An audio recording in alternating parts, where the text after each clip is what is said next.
The old silver bullet. Back in Oni.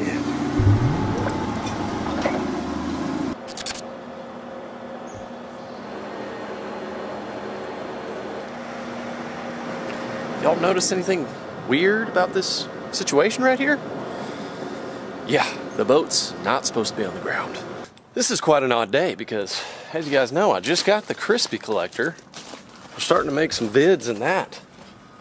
And then I get a call that says, your new boat is ready. What? Just seems crazy. Feels like I just got the silver bullet. And the silver bullet I got in, I think, January, February of last year. And it's November right now. And I've got another boat, the new Advanced Silver Bullet. Will it be named that? I don't know. But we're going on a journey today to go pick up another boat. Not just any boat either. I mean, one of the brand new top of the line boats. They redesigned the hull, the deck, everything. We're gonna go on a tour today up at Fun and Sun Boats. They are the biggest bass boat dealer around. They've sold a lot of dangle vessels to you guys, and thank you guys for going there, shopping there, and getting your boats from there. So I guess that's why they let me run one of their awesome boats every year. So big thanks to Fun and Sun. Let's head on up here and see the new silver bullet. First, we gotta get that off the ground.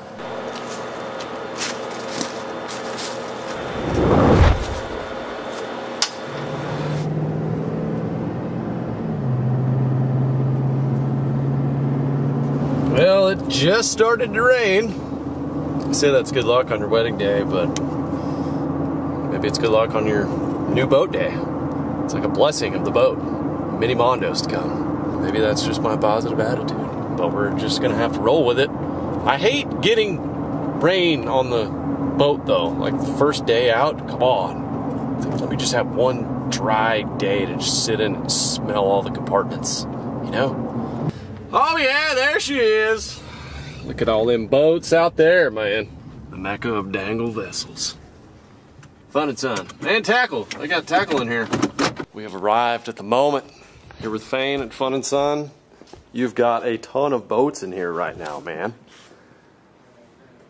Danglers, get ready. Okay, show me which one. Do do do do. Dude, this is okay. Wow, the flat color. What do you think about the matte gray? Dude, that is sick. I like the mix. I like the mix between...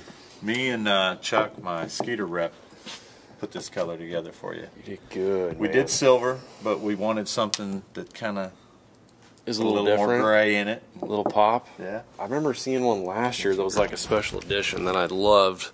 That was that matte color. Right over there, tuxedo.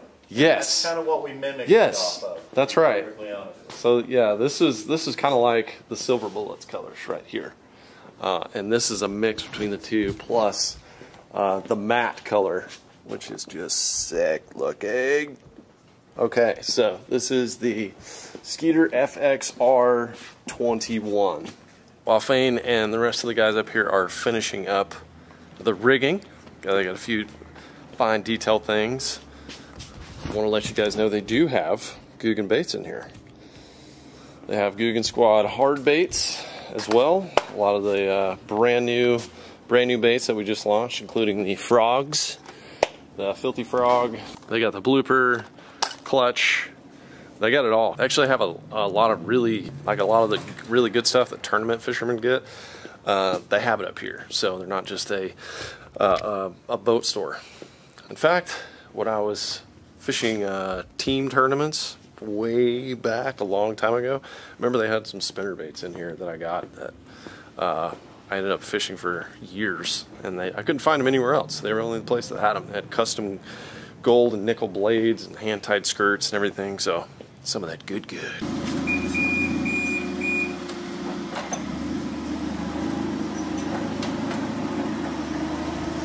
The old silver bullet. Back in Oni.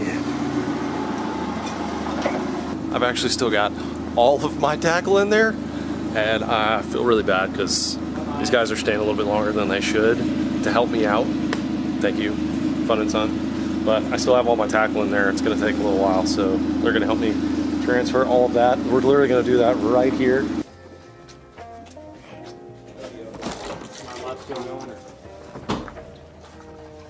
Goodbye, old girl.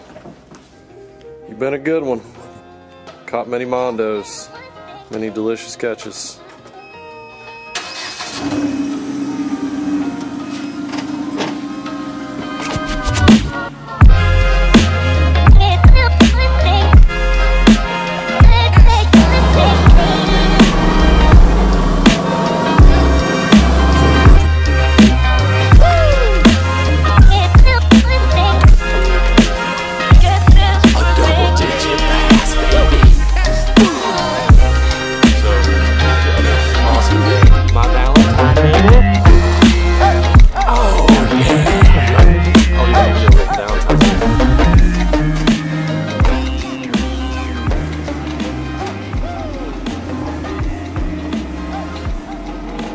Okay, Nate, thank you. Congratulations, man, you'll love it. Thank you. I'm ready. The wires are working, all the lights are working, unlike the crispy collector. Still got to work on, but big thanks to Fun and Son, and we're gonna go do a full in-depth look at this baby, because to be honest with you, I don't know a lot of the things that are going on here myself. There's a lot of brand new upgrades I was just kind of hinted on, and I want to go over everyone and sniff every corner. You know when you got a giant spinnerbait on your store, you're a daggum fishing freak.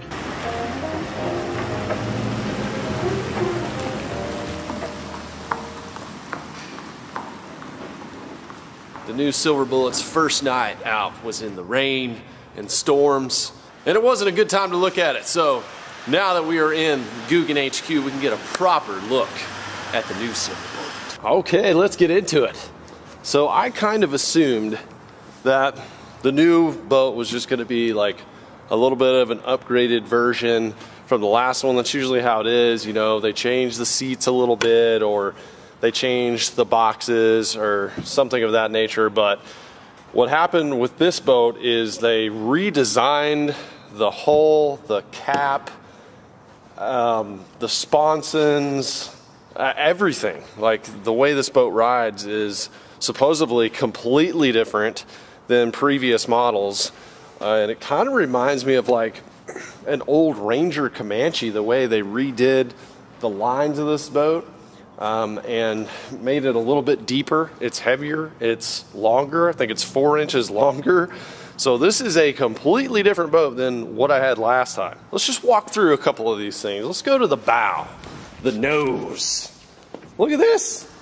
This is different. Look at this squared off. I don't know if I've seen a Skeeter that's like that. It's got a squared off look to it in the front. I mean, it's not square, but you get what I'm saying. It's an angled. I think the reason they did that is to make the deck even wider. So this fishing deck right here is quite a bit wider than the last version. I mean, you could fish 2 people up here extremely easy. We got to do the lay down test, y'all. Whoa! So spread out, arm's length. This is how you really test right here. That's incredible. Another thing that I'm noticing right now is that there's padding, not only in the front deck, but throughout, or not only like up near the trolling motor, but throughout the front deck.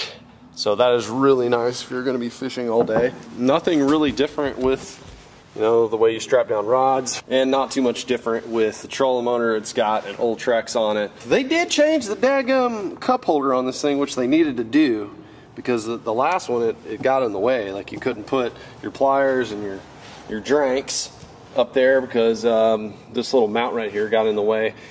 The graphs on this boat are different. These are the Humminbird helixes.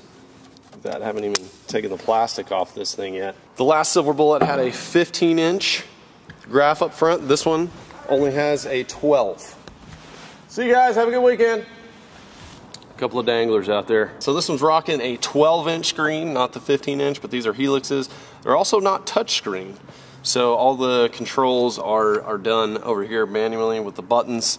My only complaint with the last electronics that I had was it was so slow. Like, I mean, it took forever to start up. there were some delays, so hopefully these will be a little bit faster. This is a super simple thing, y'all, but finally they fixed where you put your tools, like your pliers and things like that.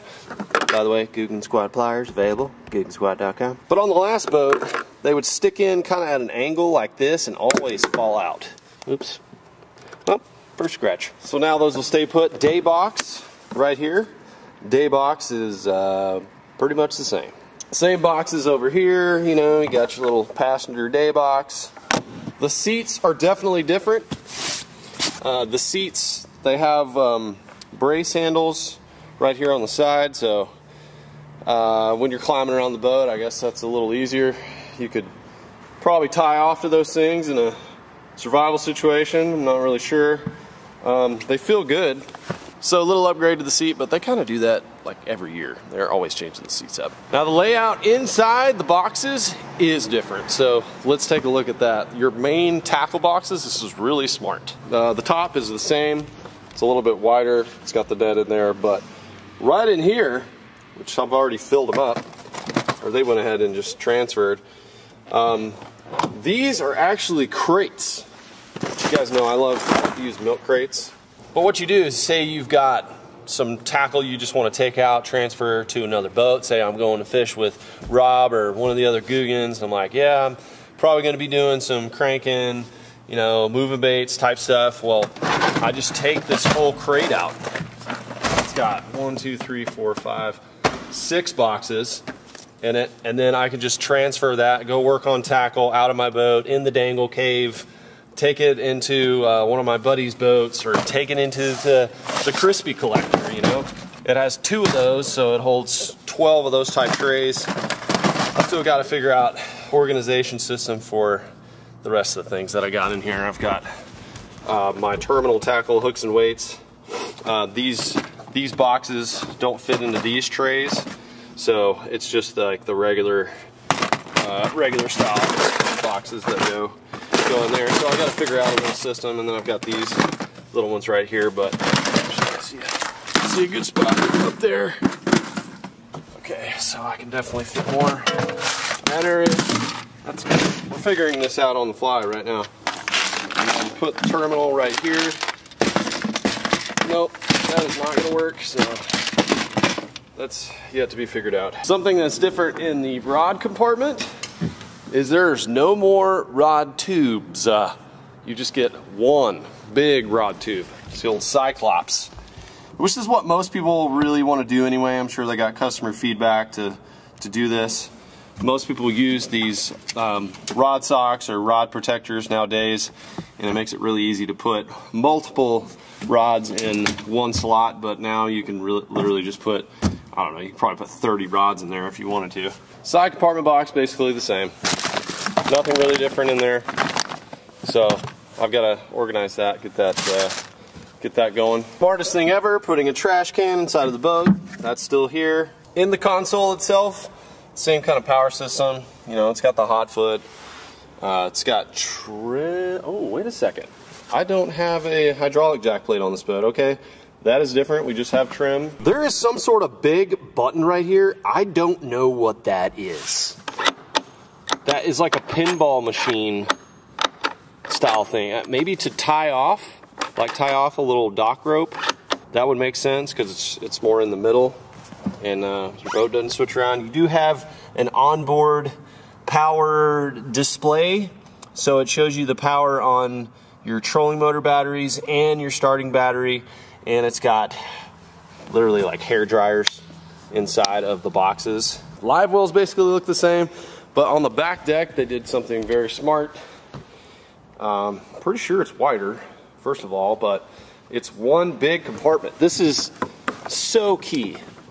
Easy access to your batteries. You're always going to have problems with your batteries on bass boats. Things you got to get into in the back here, so they've made it easy to just jump right in there. You can hook jumper cables up, swap batteries, whatever you got to do. So that's your 3 for your trolling motor, and then you've got the onboard charging system. Nice little tray that goes over there. I actually enjoy that because I put my motor toter, the clamps, all that stuff on there. Everything is super clean and buttoned up too. The finishing on this boat is better than most skeeters that I've seen. I've had skeeters in the past that, I mean, one run down the lake and screws are popping loose. So the build quality and the finishing just looks better in this boat, and I do like how open it is. I mean, look how much room is still back here. Got the starting battery. Here's the power pole, hydraulic pumps, and then this is something new as well. There is a power management system right here that allows you to switch power from different systems. So if I want to draw power from my trolling motor batteries to my starting battery, say that it is dead, I can do that, and vice versa, I believe. So that's a new onboard computer system. Hopefully that does not get fried. I think that's a new thing. We'll see how it works, but there's even instructions right there to let you know. That's pretty nice, because I think everyone has been stranded on the water a time or two with a bad battery, needed a jump. We got the same motor, y'all. We got the old Fun and Sun cover, which I see on pretty much every boat in the DFW area. It's hard to go on a lake and not see one of those. That's a 250 Yamaha. It's a 4-stroke motor. If you see that little red plug right there, this is one thing that was on the last boat. It's really smart, but I'll just show it again. Plug management right here, right by your seat where it needs to be. Switch it to out. The plug is out, and I just turn it and it boop, goes right back in. So if you're out on the water and you're like, hey Parrot, did you forget to put the plug in? He's like, yes. Like, not a problem. Done. The rise of this boat is different. One complaint I would have on my last boat is it just did not want to go slow. Sometimes I just like to cruise it at 35, and it would porpoise quite a bit if you were going under 35 or around 40 miles an hour. So this boat has a deeper V in it, so it drafts a little deeper. So it doesn't go as shallow as the last boat, but it should take rough water a lot better. There's some more aggressive lines on the side here. Hopefully that'll help with some wave management, side splashing. And the sponsons are a little bit different. It's kind of squared off in the back, more of aggressive look, and it's just got more, it's got more bite. I don't know if you guys can see what's going on over here. I'm hurting my, let me turn that up. So if you look at all these little lines that run down the boat, they're actually little ridges, the cuts, you can feel them. And what that does, it allows you to grab water essentially. So when this boat is going at a high rate of speed and you want to turn, it's going to catch. It's going to grab water and really, it's going to turn quick. This right here, like this angled edge right here, and this look, it kind of has that old Ranger Comanche look to it, which is it's real classic bass boat look, and just looks freaking sweet, man. Top it off with a custom trailer, and this is just a bad boat, y'all. It's bad. It's real nasty looking. Oh yeah, it's working. Go back up for me. And a little slow, but it's getting there. And that is it, y'all. Top of the line dangle machine right there. That is just cream of the crop. I feel like I don't even deserve to fish in a boat that awesome, but it sure is nice. I just want to say thanks to Fun and Sun one more time for letting me use their awesome machines to go out and make my video content, and I want to say thanks to y'all, everyone that goes up to Fun and Sun, watches our videos. A lot of you have gotten boats from there, gotten tackle from there, and anyway, it's a great relationship and we love them. So thank you, Fun and Sun, and if you guys want to go check them out, I will leave a link down below where you can go check out their location. You can see all their boats and all their tackle they got in one big store. It's bigger than the HQ, actually. And we're actually on our way to the first fishing trip with this boat right now. It's an interesting thing we got going on. We're going on a hunting and fishing trip. We got all of our hunting gear in the truck, and we're taking this boat with us, and we're gonna be doing both. I love them both. I hope you guys do too. You better smash that like button for outdoor greatness. LFG wishing you the best of luck on your next hunting and fishing trips. God bless you, and I'll see you right back here on the next one.